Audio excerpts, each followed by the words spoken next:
Hello dear students, आज मैं आपको एक्सरसाइज 5.2 का क्वेश्चन नंबर 6 बताऊंगा। मैंने पहले ही बताया है कि मैं 5.2 के 2 ही क्वेश्चन बताऊंगा। यदि ये 2 क्वेश्चन अच्छे से समझ में आ जाते हैं तो पूरी प्रश्नावली आपसे बन जाएंगी। ठीक है, देखिए हमारे पास क्वेश्चन दिया गया है cos x की घात 3 इंटू साइन स्क्वायर x की घात 5। अब हमने माना y बराबर cos x की घात 3 इंटू साइन स्क्वायर x की घात 5। ठीक है, ये हमने इसको मान लिया है। अब क्योंकि सब जगह पर x इसमें दिया गया है और क्वेश्चन में भी ऊपर लिखा हुआ था कि कै के सापेक्ष x के सापेक्ष अवकलन करना है, इनका सापेक्ष अवकलन करने पर। ठीक है, तो x के सापेक्ष हम अवकलन कर देंगे तो यहाँ हो जाएगा dy बटे डी एक्स बराबर d बटे डी एक्स। इस पूरे को हमने ब्रैकेट में लिख दिया यहाँ पर। ठीक है, देखिए dy बटे डी एक्स बराबर, अब देखिए यहाँ पर मैंने एक फॉर्मूला बताया था आपको पहले ही कि यदि कहीं पर भी दो फलन आते हैं, यहाँ देखिए ये दिया गया है एक और एक ये दिया गया है, यानी दोनों काय में लिखे हुए हैं इनटू में, तो इनका हम डायरेक्ट नहीं कर सकते। इसमें हम क्या लगाएंगे, फॉर्मूला लगाएंगे।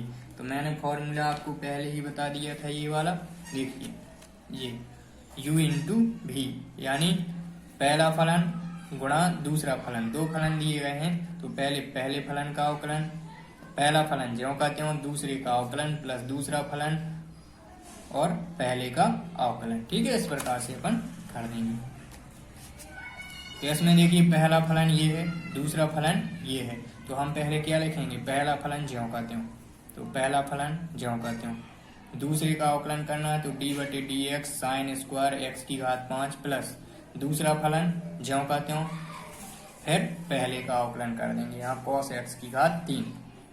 अब देखिए डी वाई डी एक्स बराबर cos x की घात 3। क्या आप साइन स्क्वायर x की घात 5 का डायरेक्ट अवकलन कर सकते हैं? नहीं कर सकते ना, तो इसके लिए क्या करेंगे, क्योंकि इसका कोई फॉर्मूला ही नहीं होता है, तो फिर से अपन को अलग अलग टुकड़ों में बांटकर अवकलन करना है। 2 या 3 भागों में बांट लेंगे इसको तो अवकलन हो जाएगा इसका आसानी से। ठीक है, देखिए हमने x की घात 5 को मान लिया t। क्या मान लिया हमने इसको, t मान लिया, तो x की घात 5 की जगह क्या लिख दिया, t, ये लिखा हमने। देखिए माना x की घात 5 बराबर t, यानी जहां पर x की घात 5 लिखा हुआ है वहां कितना लिख दिया हमने, t लिख दिया, स्क्वायर ज्यों का त्यों रहेगा। अब आगे देखिए प्लस साइन स्क्वायर x की घात 5, यहाँ क्यों नहीं लिखा t, क्योंकि हमें इसका अवकलन करना ही नहीं है, तो इसमें कुछ भी परिवर्तन नहीं करेंगे। जिसका हमें अवकलन नहीं करना होता उसमें हम कुछ भी परिवर्तन नहीं करते हैं। ठीक है, डी बटे डी एक्स कॉस u, देखिए x की घात 3 को यहाँ पर कितना मान लिया हमने, u, तो x की घात 3 की जगह यहाँ हमने कितना लिख दिया, u लिख दिया। देखिए आगे डी वाई डी एक्स बराबर cos x की घात 3 डी बटे डी एक्स। अब साइन स्क्वायर t का भी अवकलन नहीं होता है तो इसको भी आगे मानेंगे, अभी नहीं। साइन स्क्वायर t, अब t दिया गया है तो इसका अवकलन काय के सापेक्ष होगा, t के सापेक्ष, तो साइन स्क्वायर t dt बटे dt ले लेंगे यहाँ पर, प्लस साइन स्क्वायर x की घात 5 d बटे डी एक्स। कॉस u का u के सापेक्ष अवकलन होगा तो यहाँ ले लेंगे du बटे du। ये मैं पहले ही समझा चुका हूँ, इनको किस प्रकार लेते हैं, इनको अलग से ले सकते हैं क्योंकि इसकी वैल्यू हमेशा एक ही रहती है। ठीक है, देखिए आगे डी वाई बटे डी एक्स बराबर कॉस एक्स की घात 3 डी बटे D T sine square T. अब देखिए यहाँ पर हमने फिर से अदला बदली कर ली है, यानी डी टी को ले आए हैं यहाँ पर और डी एक्स को ले गए यहाँ, तो डी टी ये आ गया और डी एक्स यहाँ पहुंच गया। ठीक है, प्लस साइन स्क्वायर एक्स की घात 5 डी बटे डी यू, इसका भी हो जाएगा, डी यू आ जाएगा यहाँ पर, डी एक्स यहाँ पहुंच जाएगा, तो डी यू और डी एक्स। ठीक है, तो डी यू बटे डी एक्स। अब हम यहाँ देखिए कॉस यू का अवकलन कर सकते हैं क्योंकि होता है, इसका हम नहीं कर सकते हैं साइन स्क्वायर टी का। साइन स्क्वायर टी लिखा है, इसका मतलब क्या होता है, क्या होता है, कहीं पर साइन स्क्वायर टी लिखा है, इसका मतलब है साइन टी का होल स्क्वायर। हमेशा याद रखना, यदि कहीं पर भी किसी भी साइन, टेन, मतलब ज्या हो, कोज्या हो, टेंजेंट हो, कुछ भी हो, उसमें यदि स्क्वायर लगी है, घात 3 लगी है, तो वो केवल साइन पर नहीं लगी है, पूरे पर घात लगी हुई है, यानी साइन टी का होल स्क्वायर है वो। देखिए आगे, कॉस एक्स की घात 3 डी बटे डी टी। अब इसको हमने साइन टी को मान लिया है भी, तो साइन टी की जगह भी लिखेंगे तो भी का हो जाएगा स्क्वायर, यहाँ भी का क्या हो जाएगा स्क्वायर। अब भी का काय के सापेक्ष अवकलन होगा, भी के सापेक्ष, तो यहाँ लिख लेंगे डी वी बटे डी वी, ये अपने पास पहले ही था डी टी बटे डी एक्स, ज्यों का त्यों लिख दिया, प्लस साइन स्क्वायर एक्स की घात 5, इसका यहाँ अवकलन कर दिया हमने। कॉस यू का करेंगे तो कॉस यू का होता है उल्टा, ध्यान रखना। यदि ये भी मैं लिख देता हूं तो एक एक करके आप फॉर्मूले भी लिखते जाइएगा तो आपको ध्यान रहेंगे। यदि डी बटे डी एक्स साइन एक्स का करते हैं अवकलन, तो इसका अवकलन होता है कॉस एक्स। यदि डी बटे डी एक्स कॉस एक्स का करते हैं अवकलन, तो इसका माइनस साइन एक्स होता है। ठीक है, इन फॉर्मूले को आप लिखते भी जाइए अलग से, एक एक करके फॉर्मूले भी बताता जाऊंगा सवाल के साथ। देखिए अब कॉस यू का क्या होता है, माइनस साइन यू। अब यहाँ देखिए डी यू बटे डी एक्स, यानी यहाँ यू का मान रखना पड़ेगा।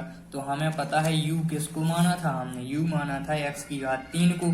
तो जहां पर यू लिखा हुआ है यहाँ पर, तो यहाँ कितना लिख देंगे अपन, एक्स की घात 3, तो डी बटे डी एक्स एक्स की घात 3 हो जाएगा। ठीक है, आगे देखिए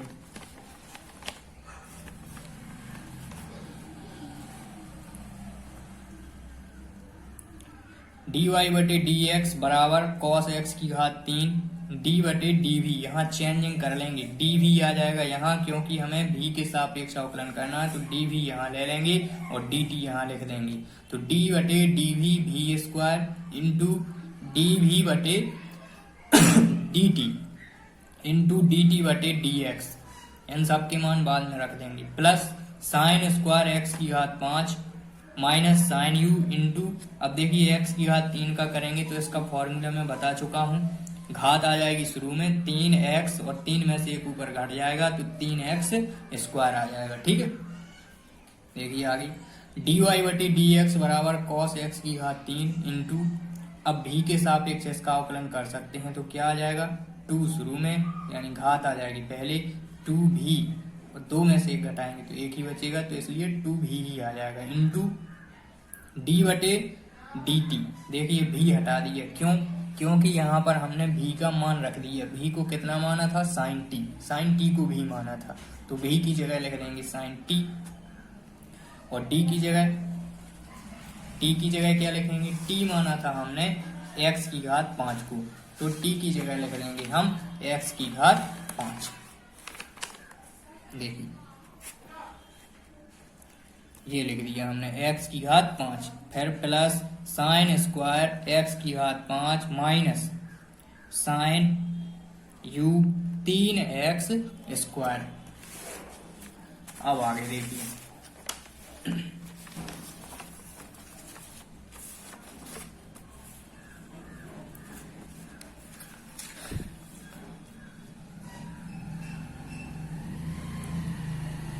D Y by D X बराबर कॉस एक्स की घात 3 2 भी ज्यों का त्यों।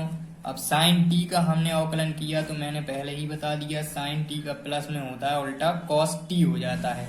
डी बटे डी एक्स एक्स की घात 5 का करेंगे तो 5 एक्स की घात 4 हो जाएगा, प्लस साइन स्क्वायर, ये साइन स्क्वायर एक्स की घात 5 माइनस साइन यू 3x², तो 3x² आ जाएगा। आगे देखिए dy/dx बराबर 10, कैसे आगे देखिए 5 का हम 2 में यहाँ गुणा कर देंगे तो कितना हो जाएगा, 5 दूनी 10, और कहीं संख्या नहीं लिखी है तो 10 लिख देंगे शुरू में। cos x की घात 3 ज्यों का त्यों, भी कितना था, भी किसको माना था, 2 तो लिख दिया था गुणा करके, भी किसको माना था हमने, भी माना था हमने sin t को, तो यहाँ sin t लिख देंगे। ठीक है, cos t ज्यों का त्यों, अभी t का मान भी रखेंगे आगे, और x की घात 4 ज्यों का त्यों, प्लस sin² x की घात 5 into minus sin u into 3x²। अब आगे देखिए 10 cos x की घात 3 इंटू sin t किसको माना था अपन ने, x की घात 5 को, तो इसकी जगह x की घात 5, यहाँ पर भी x की घात 5, x की घात 4 ज्यों करते हैं। अब देखिए यहाँ माइनस लगा है तो माइनस आ जाएगा यहाँ शुरू में, तो माइनस संख्या को ले लेंगे शुरू में 3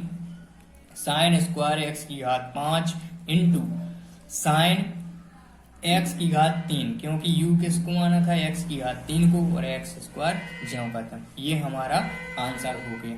ठीक है, तो आप इन जितने भी अवकलन वाले सवाल इसमें दिए गए हैं आप आराम से कर सकते हैं। इस प्रकार से हमें क्या होता है कि इसमें थोड़ी सी चेंजिंग करनी होती है।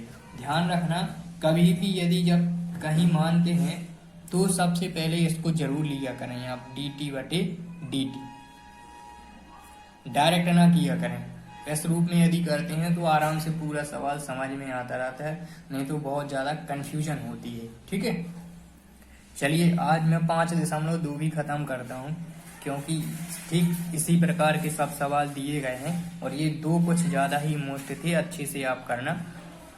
एक जो पहला बताया था वो 2 नंबर का बताया था, और ये मैंने 5 नंबर का बता दिया है। ठीक है, चलिए आगे देखते हैं। 5.3 पढ़ेंगे अब अपन।